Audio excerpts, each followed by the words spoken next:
November 6th, the festivities start at 6 p.m. Food, wine, and beer will be available for purchase. Door prizes will be raffled off and a cash prize for the winning team. Assemble your team of 5, get a babysitter, and join us for a great night of fellowship. You can learn more and register for this event at stmarythevirgin.org and then click on Parish Life and then Events. Do you want a faith-filled Catholic community where your child will thrive? Discover Immaculate Conception Catholic School in Denton, where your child will receive the very best spiritual foundation, along with excellence in education. ICCS serves 250 students ages 3 through 8th grade. Whether it's living the Rosary, the celebration of the Mass, or the formation of saints, scholars, musicians, and athletes, Our Lady School is the place to be. For more information, call 940-381-1155 to arrange a tour or visit CatholicSchoolDenton.org. Hi, this is Dave Palmer here at the station. I am so thankful for the many ways that you are listening.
Welcome to Back to the Father, a show about the journey of life focused on our final end, which is God Himself, our loving Father.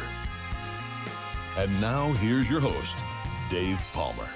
And welcome, everybody, to this edition of Back to the Father here on the Guadalupe Radio Network. We are glad that you are here for this weekly presentation of a show which is basically focused on the teachings of St. Thomas Aquinas in his famous Summa Theologia. And the team and I, we discuss a particular topic. We start off with a way a day where we highlight our own observations of nature and what we see to kind of show God manifesting His goodness and His beauty in the created world. And then we always close out every show with a trivia challenge between us hosts.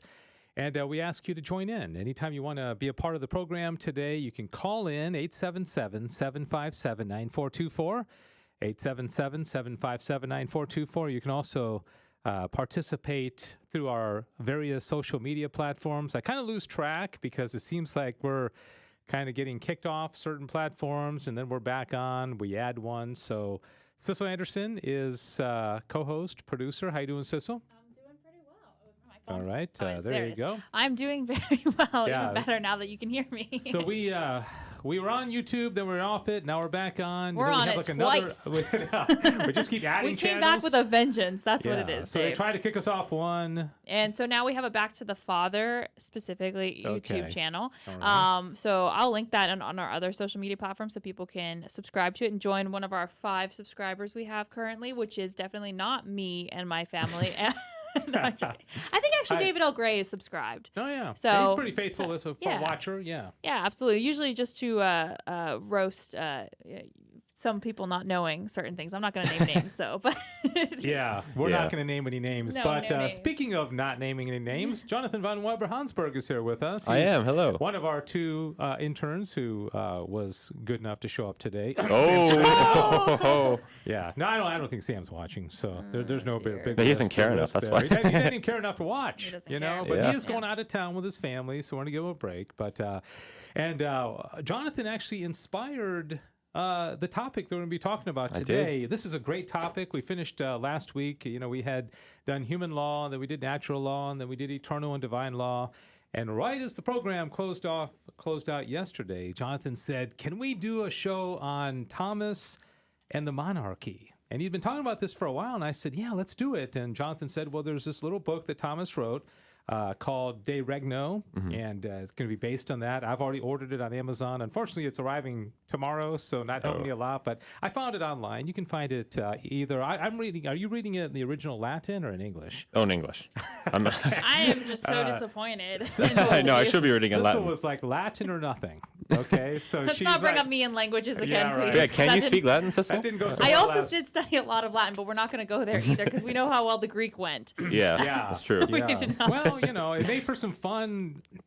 Roasting Roasting, yeah. If you're taking 2 years of Greek, made for some fun moments on this show. I think it Yes. was It worth was it. all. Yeah, it was all worth it. It was Time off all in worth it, purgatory? even though you didn't learn a lot. But I didn't hey, learn a lot. I probably learned less from the 8 years of Latin I did, technically. Oh my, But- 8 years. Did not Yeah. stick. So languages. today is October 22nd. Do you know whose feast day today is? All right, that's not the trivia question. Diane knows. feast day. Diane Ooh. opens up her microphone. Oh wait, I think I know this. See, John Diane. Paul II. See, Oh, yeah. Diane, Oh, see- I did know that. Oh, Sizzle always knows it after the fact. Of course, you know I it after literally she saw says. like so many Instagram posts about it today. Yeah. Facebook posts. Yeah, Oh. yeah. All right, Diane. Thank you. Diane for the win. The problem with these microphones is you can't do a mic drop. You notice that? I thought Watch, Diane. ready? Yeah. Okay. Can't do a natural one. Okay, I thought Diane might do a mic drop, but it's when it's connected to this, you can't do it. But way to go, Diane. Very good.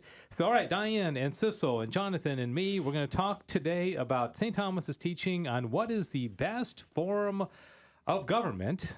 And, you know, you've got a lot of different kinds of government, direct democracy, representative democracy, socialism, communism, monarchy, oligarchy, and an autocracy.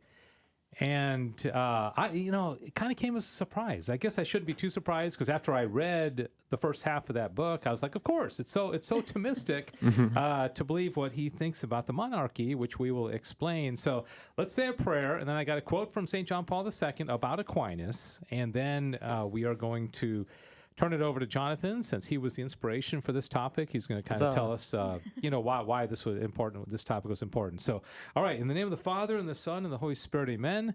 Prayer to St. Thomas Aquinas. Father of wisdom, you inspired St. Thomas Aquinas with an ardent desire for holiness and study of sacred doctrine. Help us, we pray, to understand what he taught and to imitate what he lived.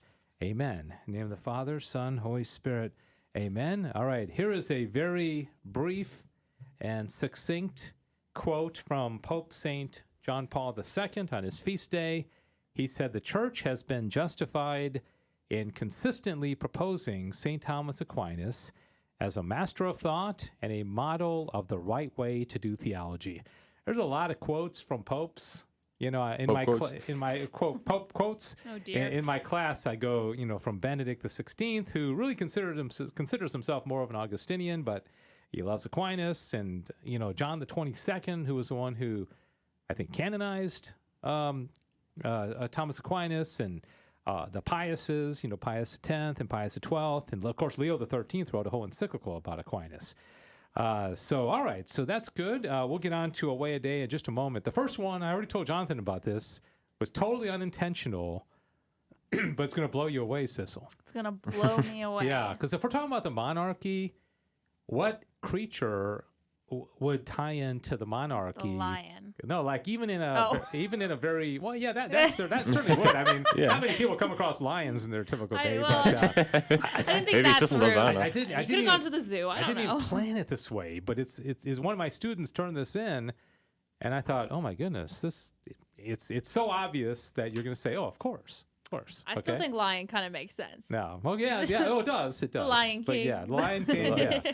All right. So Jonathan, why this topic? Why was this important to you? Why do you think this would be a good thing to discuss? I think it's important largely because, as Dave and I were kind of talking about earlier today, many people are sort of looking at our current system as failing in a way, or at least not working as great as it could be or as it was intended. I do think it's important to look at the past and previous successes, because really, in my opinion, I don't think monarchy ever really failed. I think people just thought that democracy would be better, and they decided to throw monarchy out the window and try something new. I think it's important to look at what we did right, basically, in the past, to have as a safeguard for what we're doing now if it fails. Mm-hmm. I was recently put on a little committee of people that were to organize something, but no leader was selected. And it was kind of awkward because nobody ultimately was in charge. And I think, as Thomas explains this, I'm convinced, and I never would have even thought this, probably even last week, that monarchy makes a lot of sense. It does. The thing is that we naturally always gravitate towards some sort of monarchy-like structure. Amongst my friends, we invented a government to govern our table, how we sit, to avoid fighting over chairs, and it's naturally just turned into this monarchy. Within groups, you naturally pick one leader, and he stays as your leader. Mm-hmm. Yeah, and of course, the church is a monarchy. Exactly. The church does not say, let's have a committee. I remember I organized to have something very mundane. I organized a crawfish boil for my neighborhood. Hey, that's very important. And I purposely didn't get a lot of the neighbors involved. I picked like 2 or 3 of the guys from our neighborhood, and I made it very clear, like, hey, not to them, but that I'm going to organize this. Can you guys help me? But if you start asking everybody's opinion, and you get committee and all these different people and all these different points of view, it's just absolute chaos. It is. And I think that's what we're seeing in our country right now, because we're so representative and so many. The president, he's got some power, but we have the judiciary and the legislative branch and all these checks and balances, and I'm not so sure it's proved the test of time. Yeah, because a big issue is that the average Joe who's voting, I don't want to step on any toes, but we're not really that qualified to make decisions on big picture things. I mean, I mean, I try to learn as much as I can, but I don't consider myself in any way to have any real right to be able to decide what goes on in government and, between nations and all that. Yeah. And stuff like death penalty, we get to choose that. And it's just, that's... Yes, like some people will research the candidates and do all their homework, and they're a virtuous person, and they pull the lever, so to speak, on their candidate, and then somebody just goes and picks them up and says, there's these get out the vote campaigns where somebody doesn't know anything about what they're doing. They're just saying, hey, vote for this guy, and they do it. And so Exactly. so those votes get canceled out. And, I don't know. But we do want your input. I see Adrian is already at it. I was supposed to be on CDT this morning. I'm supposed to have like this Friday slot, and they keep forgetting about me. So Adrian, man, we could have talked about this morning. Okay, just saying, Adrian. He's not salty at They're all. like, all right, you're going to be on Friday every day. But no, CDT was good this morning, as it always is, and so appreciate that. Listen, 6 o'clock Central Time. And of course, David L. Gray never misses an opportunity to promote this show and CDT. Yes. So I want to promote David L. Gray's show every Wednesday, 4 p.m. 4 o'clock Central Time, 5 o'clock Eastern Time, Pacific Time, 2 o'clock. Let's go through all the time zones. That's all I know. So we're not going to check Okay. Mountain Time. All right. So can you, Jonathan, before we get into Away Day, we'll get into the heart of this. The book itself, De Regno, Yeah. like around when it was written, the circumstances. So I don't remember the exact year period that it was written in, but I think it was towards the middle of Aquinas' life, and he wrote it as a letter to the King of France, I believe, as a congratulations on the king's anniversary of his kingship, and I think it was some big, even round number, and it was just a big celebration. So he wrote him a letter to sort of congratulate him and reinforce that the monarchy is a good institution and God bless you, pretty much. When somebody goes and visits a president or a king or the pope, it's very ceremonial to bring gifts, right? Can you imagine if you're the king? Back then, the king probably thought, "No, this, Dominican priest, I'll take his, his book." I don't know how famous Thomas was at the time, but looking back, we don't know who the king is. We haven't know his name. We don't remember him. But imagine getting a book from arguably the greatest mind the Catholic Church has ever produced. I mean, that's a pretty nice gift, huh? And we're still talking about it today, many, 700-800 years later. All right, so that's going to be the topic, and we do appreciate feedback if you want to call us. In fact, Jonathan has a friend who we think is going to call in. Yep. He's watching. Okay, he is Good. watching. 877-757. Is he posting in Greek again, or It was Ukrainian. It wasn't Greek. It was Ukrainian. Okay, Sissel couldn't even. I'm not trying to shame you, Sissel. Okay, look at that. Look at Sissel's face. She is It's just so sad. couldn't even tell what. 877-757-9424. Is it sad that we keep bringing it up, or is it just sad that you didn't know so much about Greek? Sad that I didn't know so much about Greek. I'm fine with being ribbed on it, but I'm It is just pretty like, funny, you have to admit. I mean, it was very funny. Like, I was confidently, this is Greek. Well, the thing is, the more and more I looked at it, I was like, this doesn't look like Greek. But I also was like, maybe it's just like on the computers, it looks different than when I wrote it when I was younger, Don't you like how we keep reliving it? Oh, yeah, over and over again. Constantly, yeah. All It's right, okay. I want to get to this topic, but really quickly, I want to do 3 away-a-days because, we can talk about teachings and philosophy and government and all that. But if you're not every single day of your life going out there and recognizing God's imprint of his goodness and his beauty and his majesty in the created world. I mean, I'm looking out the window right now, and this is gorgeous. It's I mean, I drive my kids to school most mornings right into the sunrise. And sometimes I don't know if just recently it's been more beautiful, but it's hardly a day goes by that I don't just say, praise God, thank you, God, for this amazing sunrise. It's just, God didn't have to do this. He didn't have to make the sun rise so beautiful in the sunset. No. But, all right, so what is the creature that ties into the monarchy? Perhaps, by its very name itself, would be a monarch butterfly. Okay. See, Sissel's blown away. You can tell. Look at her face. That's really? And it was Really? This was not planned. This was not planned. One of my kids' students turned this in, and do you know that a monarch butterfly, its migration is 3,000 miles? Okay, it goes from like Canada to Mexico, and it stores up food in its cocoon phase before it even becomes a butterfly. Because butterflies are skinny. It's like where's all that energy coming from? I mean, it doesn't have that much, but it's all stored up when they're in their larvae phase of being in a cocoon, a caterpillar or whatever. 100 miles a day it travels. Can you imagine that? I mean, even like when you do the Camino, you don't travel 100 miles a day.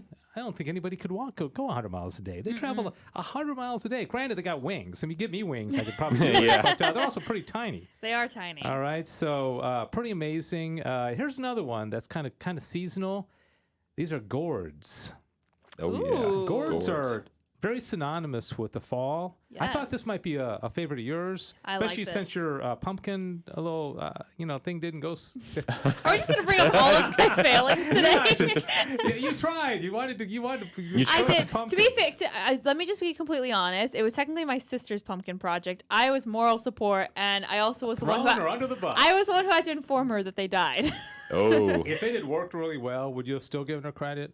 Oh yeah, 100%. Because I can't grow things either. So I managed to grow 8 radishes this year, and that was about it. All right. But yeah, the pumpkins died. But gourds are often used. They're beautiful. As like utensils, bottles, ladles, whistles.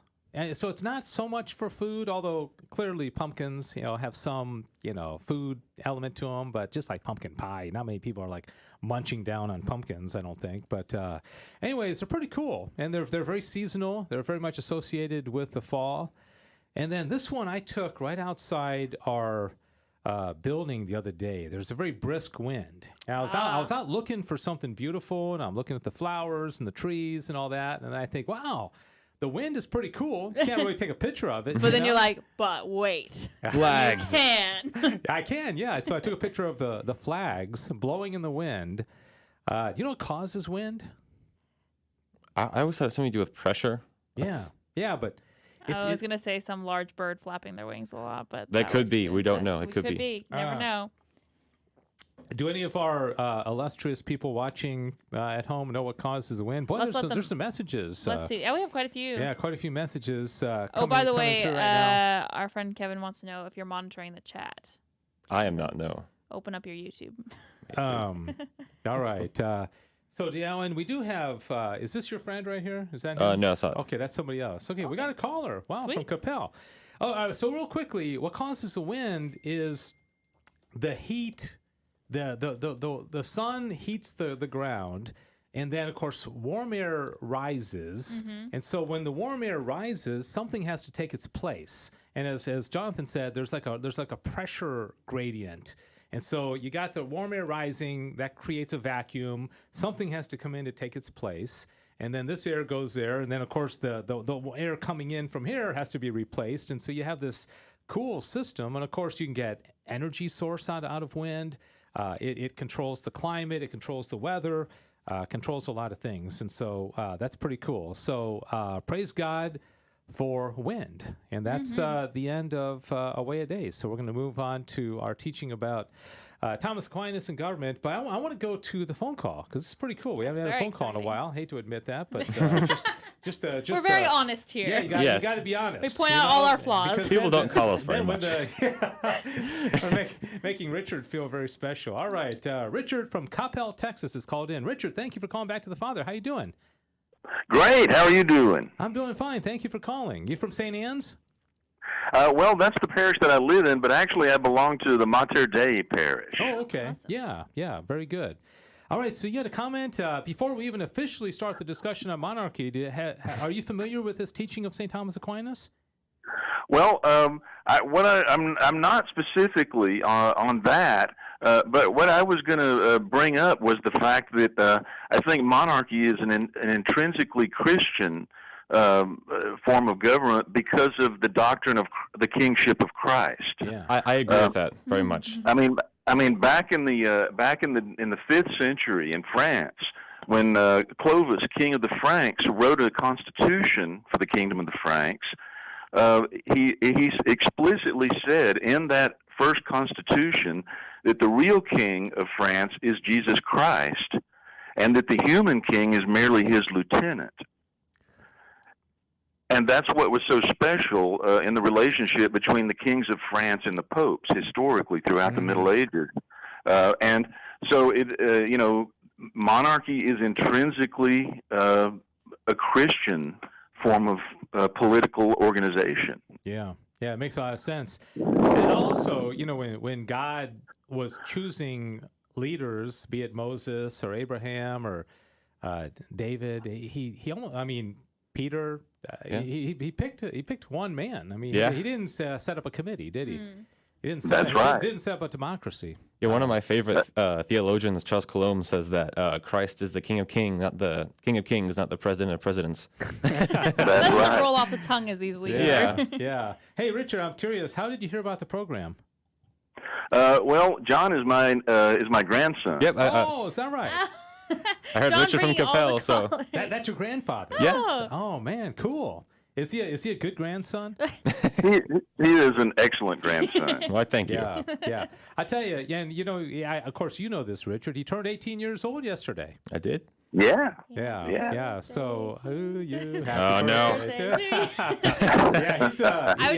He's a great guy. Just so no one feels badly, like he only told us like 2 minutes before we went on the show. I just mentioned that it. Yeah. it was his birthday yesterday. Otherwise, we would have Happy actually belated been birthday. a way to thank you. celebrate him. So Sissel, she's like a gift giver. She probably would have brought a cake in for you. I would have. I mean, she would have brought gifts, but he's just too humble. Well, Richard, before we let you go, anything else? Thank you for the call, by the way. Oh, that's all I had. Thank you very much. Thank All right. you. I can see where Jonathan gets his brains. That just kind of comes down through the family. So smart guy there. So Richard, thank you so much. 877-757-9424. You weren't going to tell us that was your grandfather, huh? What? I was thinking. I wasn't quite sure if that was him or not because I know Richard from Capel. I was like, that's his name. That's where he lives. City, same voice, same name. It's like, my goodness. Like, are you my grandpa? I was trying to make sure. I was like, I was like this close to being like, is that him? Is that him? You should have just been like, Grandpa. Is that on your dad's side or My mom's side. Mom's side. Okay. And actually, real quick, what he said, I actually wrote this little thing when I talked with my friend. We were trying to figure out, I think, we called it like the divine formula or something like that for explaining monarchy between a friend of mine. And we came up with the monarchy is a reflection of God. So if God is a king, then monarchy is perfect as all that God does is perfect. Yeah. Yeah. Makes sense. Basically All right, just what he said. But. All right, let's get right into it. So this is de regno, which is translated from Latin into of kingship. And as Jonathan said, he wrote it for the king. We believe the king of France, whoever the king was that he gave it to. Thomas was pretty well known. I mean, he came from a pretty wealthy family, pretty well-to-do, and so he was pretty connected anyways. It doesn't hurt that he was like a genius. So the very first line, and I think this is very important of this, chapter 1 says that people living together must be ruled responsibly by someone. And he says in the first line, in all things which are ordered toward an end, wherein this or that course may be adopted, some directive principle is needed through which the due end may be reached by the most direct route. All right, and I probably have told you before, when I started reading the Summa, the word that kept popping out here everywhere was end, and I started circling the word end, and I don't think you could read a page of the Summa without finding him some reference to the end, because that's what the whole thing. That's why we call this show Back to the Father. It's all about achieving our final end. Our final end is returning to the Father. Beatitude. It's what teleology is, God directing all things to their end. It's what beatitude is. It's what providence is about. I mean, you name it. Predestination, which in a qualified way that Thomas certainly taught predestination exists. So that's what it's all about. It's like what is the role of the government to direct people to their end? Yeah. And what is their end? And when have we ever had that conversation? Exactly. I mean, we just sort of lost sight of that. We think, oh no, it's all about maintaining a good economy and making sure we protect our freedoms, which is important, definitely. But it's pretty much just the government. Its purpose is to help direct us to our end, to God. But I feel like the idea that we sometimes forget our morality. Yeah, sometimes definitely. everyone in the culture, especially, we're just all like we all have one very big thing in common is that we're all gonna die, and we like don't.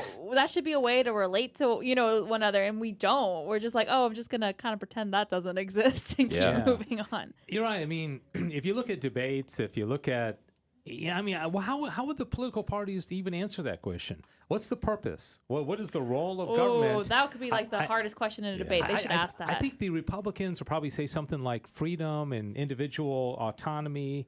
The Democrats would probably say something like justice or, don't you think? Probably leave everyone alone, kind of thing. Yeah. But I think that, I mean, it's important that we, because I mean, you could make the argument that you would say that protecting a freedom and then your freedom to pursue God, which I think is true and important.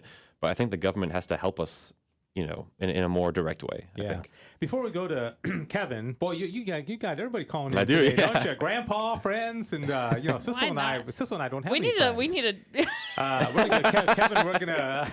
I'm sorry. Hey, see, I included myself and you on that. Okay, it wasn't you. It just sounded somebody like Sissel and I don't have friends, and I'm like, speak for yourself. And, I had to kind of bring you in on my self-deprecation. I just went down with the ship. Okay, so Thomas says, all things have to be directed to their end. And one thing I love about Thomas is that he always uses examples. I told you I got into trouble in my class the other day because I'm using too many analogies.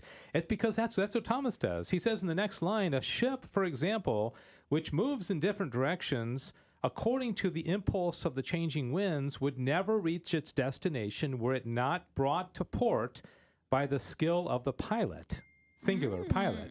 Now, man has an end to which his whole life and all his actions are ordered. For man is an intelligent agent, and it is clearly the part of an intelligent agent to act in view of an end. Now, notice he hasn't defined the end yet. He says we're intelligent agents, and so he's talking about how we are an end. I'd love to have this conversation. I want the next presidential debate to talk about what is our ultimate end. What are we guiding people to? What's the role of government? So, anyways, Kevin, Philadelphia, Pennsylvania, calling in. Kevin, thanks for calling. What's on your mind? Hello. Hi. Nothing much. I guess school at the moment. Yes. I finished school for now. Yes. Yeah, and if you're a friend of Jonathan's, right? Yes. Hi, Kevin. Привет, John. Привет, мой друг, как дела? Do you consider... Buenos dias. We're just going to keep talking in Russian and leave you guys out of this. So, Come on, dude. So do you consider yourself a monarchist, or do you think that's a good form of government, Kevin? Oh, yes, of course. And why so? Yes. I've always been very supportive of, traditions. I'd say it really upholds, Christian values in general. And yes, that's mainly what matters. Yes. Very good. Have you read De Regno by Aquinas, or do you know about Thomas's teaching in particular? Right, yeah. Not much, yeah, to be honest. I mean, I've spouted a lot of it to him in our conversation, so he probably knows a bit here and there, maybe just subconsciously. Did you turn him into a monarchist, Jonathan? I think I did, maybe a little bit. I'm not 100%. I think it was a little bit. I had some influence, yeah. Yeah. There's a guy, Matt Walsh, who's a popular blogger with Daily Wire. Daily Caller? Daily Wire. Daily Wire. And he, on his Twitter handle, calls himself a theistic... fascist. What does that mean? Do you know what that means? Kevin can help you there. Yeah, theistic fascist. I think that's right. Theistic fascist. No, theocratic fascist. I think that's what it is. Theocratic fascist. So more clerical. Yes. So yes, based on history, I guess that's more of a, or is it strong? Well, yes, of course. Yeah, Christianity is involved in it. But it's more of the state and also the church having power together. Yes. Let's see. The people do play a role in it, but more of a. Let's see. Yes, it's more of a they think the same way as the state and the church thinks, in order to be joined in together as a family. Yeah, and I'm thinking about the vast difference between now and the time when Aquinas lived. That was the time of Christendom, the High Middle Ages. The difference between government and I think faith they were more connected, kind of melded together. And I think that's maybe what and I can't put words in Matt Walsh's mouth, but maybe what he's getting at, where it's not only a monarchy, but there's a Christian monarchy, Christian element to it. I mean, because overtly Christian. I mean, if you look at history, moral history, if you want to say, we kind of make this immediate dive the second that Christian monarchy is just removed from the equation. We just instantly go down, and Well, it's like the separation of church and state. I mean, how many people say that? Get your rosaries off my ovaries. I mean, exactly. That's what the pro-abortion people say. Yes. I hear it every day. In a theocratic fascist state. Or guy who lives in Philadelphia. You never say that because that's the whole point. The church is imposing, but then again, don't you agree it could go too far? I mean, even in the Summa, Thomas advocates turning heretics over to the secular government to be killed. There wasn't a lot of tolerance back at that time. I mean, if you were a heretic, now they didn't say just because you're a heretic you're going to get killed, but if you're corrected and you are obstinate in your heresy, they would say, and Thomas defends this in the Summa, that you are a great threat to other people through your heresy, so we're turning you over to the government to be killed. Yeah, I'll give you a chance to repent, right? But if you don't, you're going to get killed.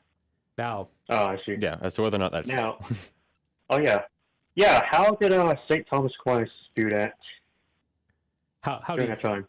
Yeah, that's what I said. That's what he teaches in the Summa. He doesn't say that. He didn't say the church officials would do the killing, but he did believe that heretics could be killed if they did not repent, and if they posed a threat to people's, eternal salvation by being heretics, then you can turn them over to the civil government. They could be killed. Right. Yes. Yeah. Okay. Hey, anything else, Kevin? I appreciate you calling in. Good to hear from you. Oh, yes. Yeah, I do have some questions for you guys. Okay. Yes, I guess. Yeah. It'll probably take 5 minutes, and that's it. Yeah. Okay, yes. So, I was just going to ask you guys that, based on Roman Catholic sacred traditions, I believe that's what you call it, including Holy Scriptures, which government do you guys think that God puts sympathy to from a theological perspective? Or do you think it's more neutral in this perception? I'd say definitely monarchy. I mean, he's a king first off, and I think a democratic republic could work if you have a virtuous people. That's true. Yeah, I think our democratic republic has been undermined by a strong secular, humanistic, materialistic push. I would say even demonic. I think there's a demonic element that is taken over. I think our form of government could work, but it takes at least 51% of the people to be really moral. There's much more effort involved because any government could work so long as the people, who have a good end. Yeah. But I think that a monarchy is the most stable and able to safeguard against that. Because there was I heard some quote where someone said that for a monarchy to work, one man must be wise, but for democracy to work, the majority of a population must be wise, which is more likely. Yeah. Yeah, that would be possible. Yes. Yeah, Kevin, you said you had a few things, right? What else did you have? Right. Let's see. Number 2. Okay. I guess question to John, but you two, Cecil and Dave. Yeah, you can ask something in. So are you guys aware about King Charles Stuart the First?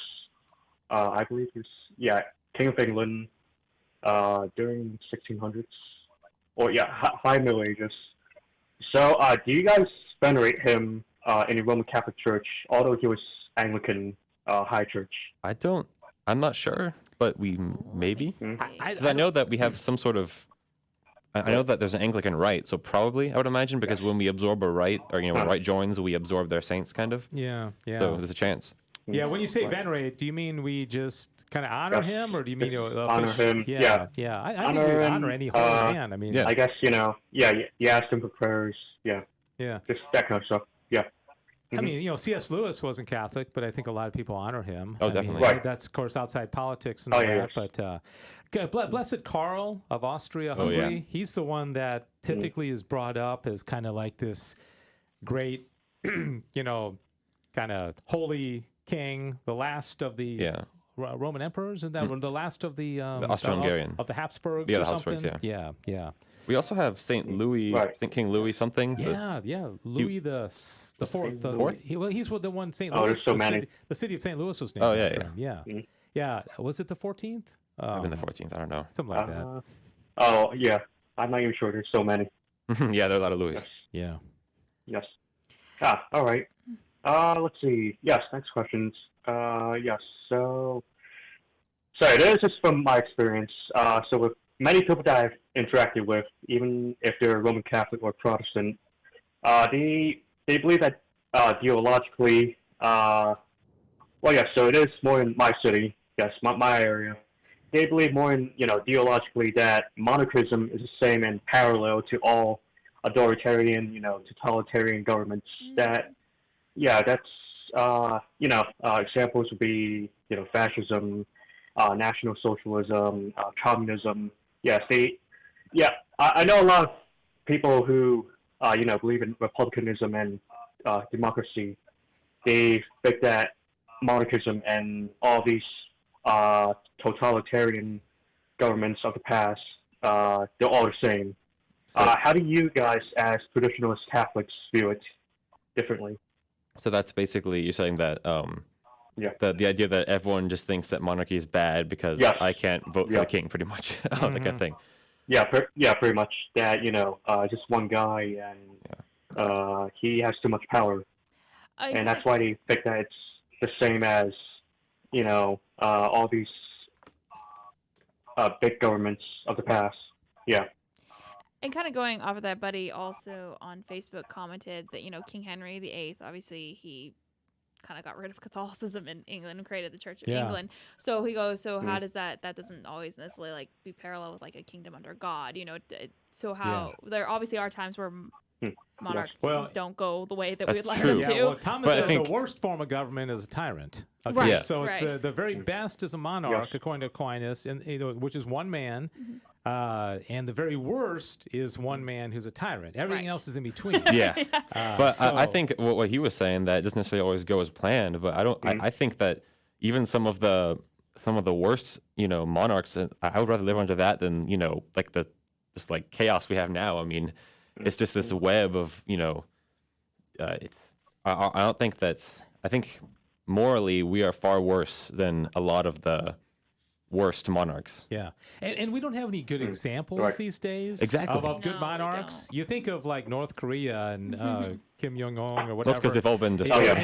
You think of Hitler and you think of Mussolini. Well, things that important is that they're not monarchs. Those are the product of a republican system. That's the thing. Okay. Yeah. But and you think of dictator. I mean, that in and of itself has a very negative connotation. It's like this one man, this power-hungry guy.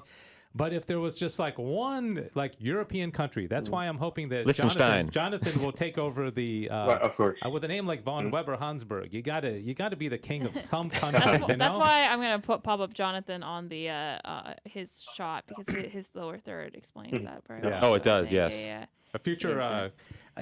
So if we had even some small country over in Europe or something that had a benign monarch. That ruled well. Do we have Liechtenstein? Those? Yeah, the Principality of Liechtenstein. I was thinking about Liechtenstein. I just didn't know. But that's too small. Well, it's very small. Yeah, but it's a very good country. I mean, is he Christian? Yeah, he's Catholic. Really? Yeah. And he's a monarch. Yeah, he's a monarch. So he actually he just. I mean, I don't want to say veto because I guess you could say he vetoed the passing of abortion. I think it's still technically legal, but it's just really limited. And he threatened to resign if they were actually wound up passing it. Now, and also, I think you also are hampered by like what's happening in Great Britain, where you have just these figureheads. Oh yeah, that's important. To make a distinction. Because when the Queen dies, and I understand she's very old. She spent a night in the hospital this week. She's like, she's in her 90s. You're gonna have King Charles, right? He's going to be king of Great Britain, but he's not going to have any authority. He's not going to be declaring war. Or he's just a. There's no. Guys. Yeah. Oh, sorry, Dave. No, go ahead. Yes. All right.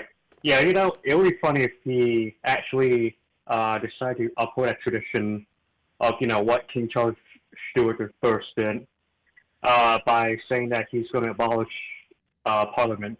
Hey. And, as king himself. Yes, because he'll be another King Charles. He'll be King Charles III. Yeah. I don't think that could actually ever happen, unfortunately, though, because I know that the Queen doesn't really use her power, because if she does, they'll just take it away. Yeah. Right. Yes. Yeah. I guess the question is, how would you, if enough of the country had a will to at least try a monarchy, that would be pretty big. I mean, because you're overthrowing a form of government to establish another one, right? Yeah. I mean, could that be done peacefully? Yeah. And do you think enough? I don't even think enough people even know what a monarchy is. No. Yeah, you'd have to be a revolution, and but I don't know. Or you could just wait till what we have now collapses. No, but you also have these kind of dynasty families, even in the United States, like the Kennedys. Where people, JFK and RFK, and then JFK Jr., of course, he died in the plane crash, and they're always looking for the next, Edward Kennedy, the next Kennedy. And the Bushes had a little dynasty going on there, 2 presidents, and then other ones, Jeb tried, and then you got his son, and so you almost have this flirtation with stability. It's the idea that, that people want a familiar, constant pedigree. Exactly, yeah. Because I mean, in reality, at least as Catholics and as Christians with similar values, when we're voting, we strive for a line of consistently good Christian, conservative presidents. So basically, you just kind of want a monarchy in that sense. You just want to keep the same guy, or at least people that resemble each other. Right. Always. That's what you want. Well, you and I talked about, what if in a household, since I'm the only married guy I'm not sure about you, Kevin, but I'm a married guy. What if every 4 years a different man came into the family to rule the kids? Yeah. And if they're lucky, they get a guy for 8 years, and then all of a sudden they had totally different values, and it's just it's interesting. I wonder under a monarchy, especially in modern times where families are so broken, if there would be more focus on the family and keeping the families together and raising the next generation. Well, I'm sure there would, because that's what the king would be doing that to their kids the idea is that it's like a larger reflection of the family. Yeah, I want to find the part where he talks about why one ruler is best. But hey, right. Hey, we're gonna let you go, Kevin. Is that okay? All right, yeah. Hey, thanks. That's right. Thanks so much for calling in. Appreciate it. You've added a lot, and we've heard from. Yes. Yeah. So God bless you. I hope you keep listening, and if you're watching on one of the social media sites, feel free to chime in. Okay. I have a couple of other comments. All right. See you, Kevin. Thanks so much, Kevin. Some people commenting there. I'm gonna find what he says about. All right. While you're doing that, I will go back and dig up some comments that we've had. Buddy on Facebook also said that there is no such language in the Constitution of separation of church and state. That's yes. Yeah. The idea of that. It's in a letter. Yeah. Well, in a Catholic sense, was actually but brought about by 2 very liberal Jesuit priests in the 50s, I think. Because the church still teaches technically that they should be unified in some way. Just want to put that out there. And he says that's the very reason not everyone was allowed to vote. I don't remember what he was referring to at that point. And then also David L. Gray joined in just at the moment that we started talking about killing heretics. Hey! And he says, spicy show, haha. Yes. I didn't advocate it, by the way, David. Okay, I just said that Aquinas, in the Summa, it's a fact, did advocate for the killing of heretics, not by church, but by turning them over to the civil government if they were obstinate in their heresy and that if they felt that they were a threat to the common good. Colin, did we read his comment? Colin, he commented that Charles is next in line after Queen Elizabeth II. He is a massive supporter of climate change and in cahoots with the globalists. So sounds like exciting things to come. And real quick, I want to add one more thing when we're on the topic of fatherhood, kind of, because the devil hates the idea of a strong central father. So it's kind of interesting. You can go through our history and see that, well, first he got rid of the kings. We killed and rejected our kings. And now we're killing and rejecting, so to speak, fatherhood in the family. And then now they're moving on to, killing and rejecting God and Christ as a king and father. And, speaking of David L. Gray, he had Tim Gordon on his show recently, and Tim Gordon has written the book on Defense of the Patriarchy, and he's talking about inside families. Yeah. And, and it almost sounds heretical in our day and age in America and the world right now to talk about patriarchy in relation to family structure. It sounds really bad to talk about, monarchy. But who knows? At the same time, I think a lot of people are saying, what we're doing right now is not working. There needs to be some tweaking because most people, I bet you if you poll most American, they'd say, I don't see this democratic republic lasting another 20, 30 years. I mean, it just seems to be going really bad, and we're going from really liberal president to really conservative, and then back to really liberal, and it's just like it's all over the place. Rocking back and forth too much. It's really funny that we chose to talk about this. I have not read anything of St. Thomas is saying on this, so you two came very prepared. I'm just like, hi, I'm here. Yeah. But also, it's interesting because years ago, about 6.5 years ago, when my family was in a bit of limbo on whether or not all the kids were going to become Catholic or not, we started going to another Protestant church in the area, a Reformed Presbyterian church, and I went to their youth group. And I remember one of the 2 nights I went to this youth group, one of the nights the question posed to us was, the guy asked, he goes, what do you think is the best form of government? And everyone of course threw out, democracy, like everyone, the republic, whatever, coming up with everything. And he goes, a monarchy with a perfect king. Oh, yeah. And I thought that was really interesting. And he obviously wasn't reading St. Thomas Aquinas and stuff like that. But of course, he was saying very much like a perfect king, like as in God. But, you obviously want one who's following God and stuff like that. But I thought that was interesting. Yeah. I mean, it's like, what's the best for a family? A really good dad. What's worse for a family? A horrible dad. But that doesn't mean that you just throw away the idea of fatherhood. Because, right. I mean, we can have bad priests and bad popes and bad fathers, but that doesn't mean that, oh, no, the institution is terrible and we should get rid of it. We, as Catholics, we defend against those objections every single day.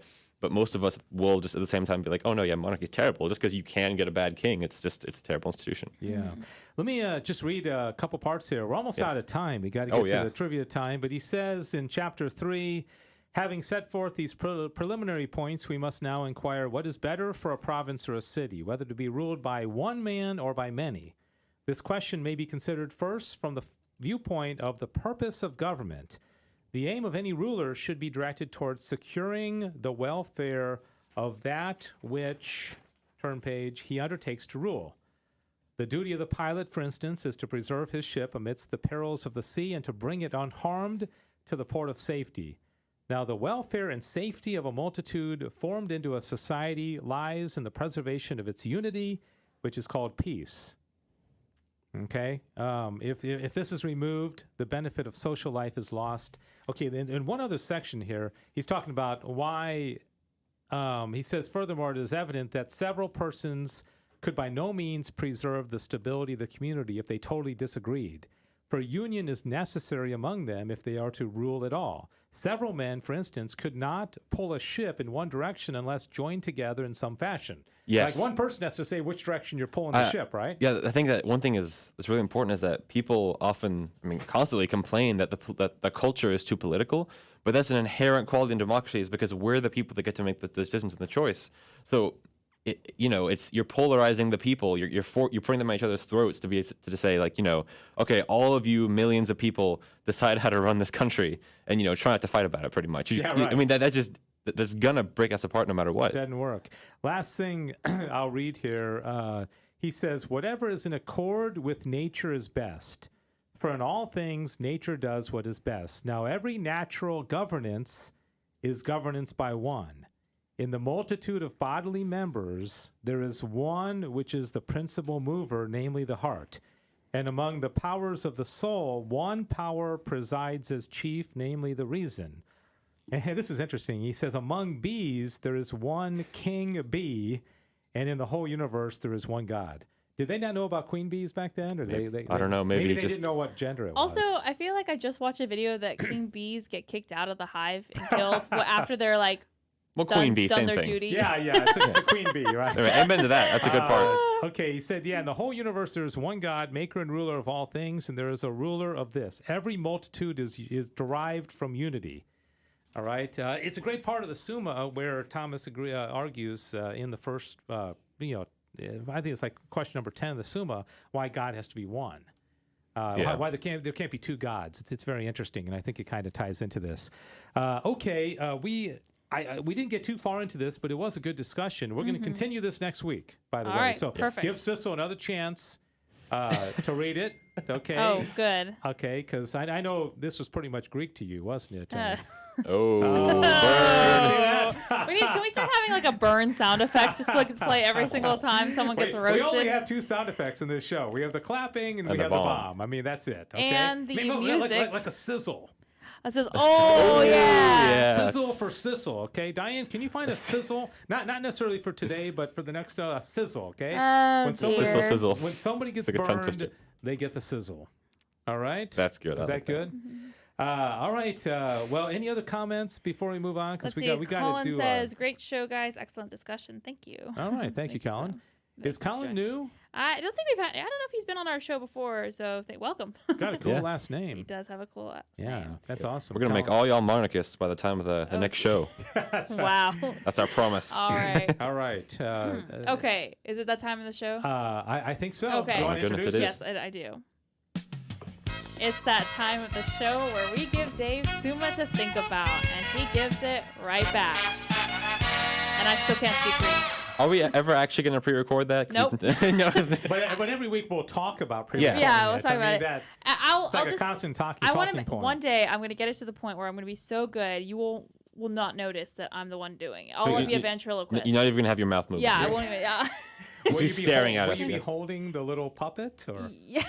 The Sissel Yes. puppet, the mini Sissel. Yeah. No, I'm just going to pretend I pre-recorded it. Oh, okay. And then I'll just sit okay. there. I Yeah. misunderstood. I actually have a St. Thomas Aquinas trivia question No, today. did you? Oh, I I- thought we ran out of those. I thought I did too, but I learned something the other day. Okay, so I guess you're going first. if that's okay. I have no. Am I the monarch of this show? I Yes, think you I am. You are, yes. You are. Okay, yeah, am I the, We could overthrow him though. True. There are 2 of us. Yeah. the insurrection needs to be a little bit better. It has to be planned, okay? justified, otherwise, All right. yeah. We have time. Right, We can okay. plan one. All right. So I probably will get some details of the story itself wrong, but back when St. Thomas's parents did not want him to become a Dominican, and they had his Oh, brothers I know lock, this one. I know kidnap this one him, too. Yeah. lock him up in a Easy. castle. Yeah. I haven't asked the question. Come on, but we know what it's going We to... know No, where you it's going. don't. You really don't. Oh, We know. yeah. You really don't. Okay. I know the Alright. story pretty well. Okay. All right. Well, it has actually not that much to do with the story. Anyway, I'm setting up my question. Okay. All right.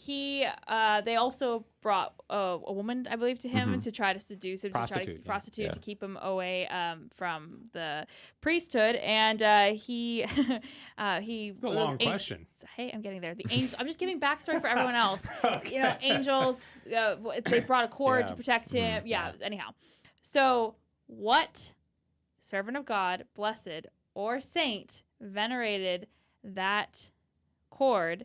And wow. wait, Oh. and it affected how they lived their life. Taking this in a different direction than I thought. See, I told you, y'all called it too soon. I I was focused on the very beginning of the question. I Yeah. thought the answer was going to be Monte Cassino because they wanted him to be the. Yeah. I thought it was going to be how he got rid of the prostitute. Like a He was the brand. iron, from the fire. That was okay. also great, by the way. See- we had a discussion about this at my young adult group the other day, and saying yeah. that if you don't have one of those nearby, what do you do? Based A Aquinas. lot There of you twists go. and turns in Okay, that story. so basically the idea, the question is, what servant of God, blessed or saint, venerated that cord, and it affected how they lived their life and how they viewed chastity. You know we don't know because we're distracting you. Yes, we're you hoping are. you'll forget the Oh, question. okay. I think now I could be getting the timeline wrong. He might have been before Aquinas, but I know they were close. So, Bellarmine or Bellarmine? Okay. Yeah, okay. Do you want to give a guess, Dave? Just anybody. Yeah, see, Jonathan didn't even get the bomb sound. Oh. Okay, there we go. Explosion. Okay, I take that back. He did. Let's see. I'm going to go with I don't know. St. John Paul II. That's a good guess. That's a very Okay. good Oh, guess. that's true. But Yeah. it's still wrong. It's wrong. It's not the one I'm looking for. He might have also venerated this thing, but good no, enough, blessed apparently. Giorgio Frassati. Oh, is that Who? right? Pier Giorgio Okay. Frassati. Who's blessed. that? Yeah. Oh man! Oh, can we First have a bomb sound Or effect is for that? he new or something? First it's Marilyn Monroe Yeah. and Babe Ruth and Lee Harvey Oswald. You know, oh man. Blessed Frassati. You would actually really like him. He was very involved in government. Yeah. He Oh, thinks nice. and stuff like that. Italian guy, Italian guy. died young. like around World War Like One. you see him cool. in pictures like rock climbing with a pipe and handsome He guy. is Fucking awesome. Awesome. Anyhow, we Yeah. just had a night on him for my young adult group the other day, and so as soon as they talked about, he was very attracted to Dominican spirituality, and so but yeah, he venerated that, like helped him with his living chastely and stuff like that. So yeah, now you know. That's cool. Okay. That was my question. Long-winded question. Yeah, it took a little while, but it was the payoff was where it's like a long joke that has a good punchline. I mean that. Yeah. Plus, Forsadi's awesome. Hope he gets canonized one day. I hope so. All right, Jonathan, did you come equipped with any? This is your moment. The face that he makes does not give me great confidence. He always has a question. He just has to play Okay. coy. Well, here's something. Blessed Carl the First, keep it on topic. He used to have a joint, what's it called? Feast day with someone else. Ooh. Blessed Is Carl. it a really really well known? Can you saint? tell us It's- what day it is? It's July 1st, I think, is his feast day. So he's 1st. blessed, and then someone else who was very close to him who was also being, I think she's a blessed now. Dang, I said she.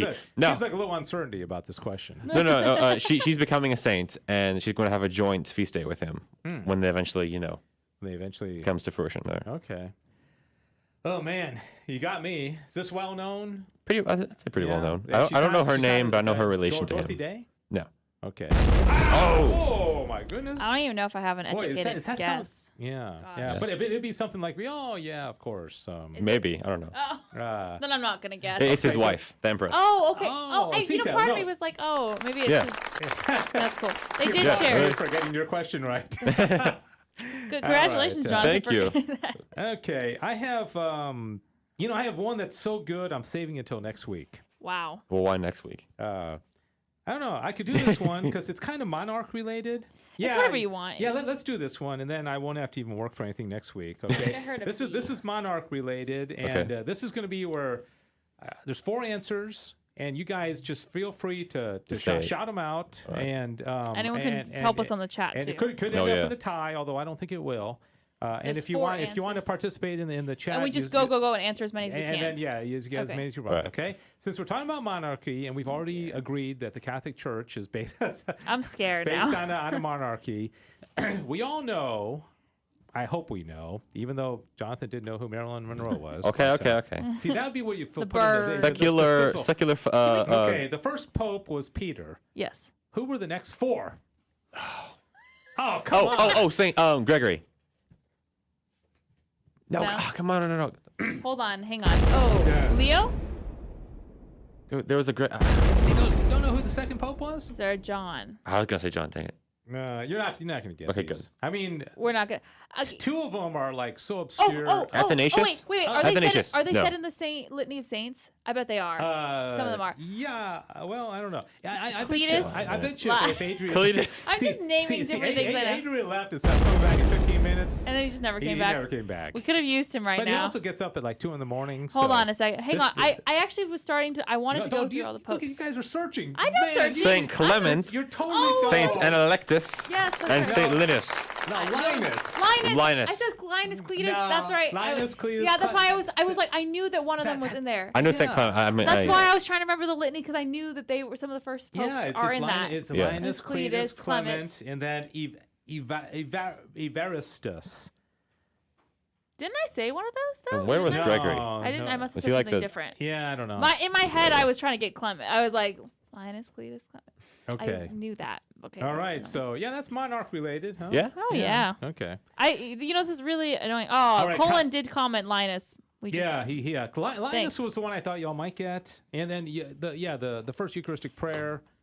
You know, Yeah, I couldn't. It's not the litany. Yeah, it's the Eucharistic prayer. I was trying to think of. the church in her divine wisdom, by throwing in those names, is just trying to help people with back to the Father Other trivia. So thank you, Holy Mother Yes, Church, for that. Thank you so much. All right, so it's just about that time, and we are going to continue this conversation. You guys all right with that? That's totally fine. That I'm sounds a good to me. benign monarch who actually cares about the. You should just say you're doing it. That's Yeah, it. I could say Yeah. that, but I care about the plebes. Oh. you So know? the plebs. I, so I want to know what the A will, low surf. the will of the serfdom is. okay, no. You don't necessarily see. Monarchy isn't inherent to feudalism. Okay, that's important. That's what we're going to talk about okay. next week. Real quick, monarchy. So Well, okay, next week we'll have to define what we mean by monarchy, what Aquinas talks about. And we only got into a few pages of this. I mean, paragraph 19, it gets into a lot more of the divine, kind of like, he talks about leading subjects, people to their end, and it's ultimately a divine end. It's not just peace, it's not just harmony, it's not just social justice and everybody feeling nice about themselves, but it's really leading people to their eternal end. And all right. Also, are we going to talk about how one prevents the king from turning into a tyrant? Because he writes about that in the second. Yes. Yeah, that's actually the first half of it. I read that part. Yeah. Which is really good. It has to do with virtue, right? Yeah, he does. Just a reminder to everyone, if you want to stay up to date about our shows, you can join our email list. I'm posting that in all the chat boxes, so join our email list and subscribe to our new YouTube channel, Back to the Father. Yeah. And and Jonathan, gosh, you got 2 callers today. That's pretty good. Yeah, you're welcome. Does that mean we have to bring like 4 next week? How many more is that than you and I brought, Sissel? It's a lot. That's a lot more. It's a 2 lot. more. Yeah. 2 more. Wow. Okay, thanks everybody. We'll go ahead and close out. Thanks, Diane. Great job on the phones today, Diane, and getting that question right about John Paul II. Thanks everybody. God bless you. Have a great weekend. St. John Paul II, please pray for us.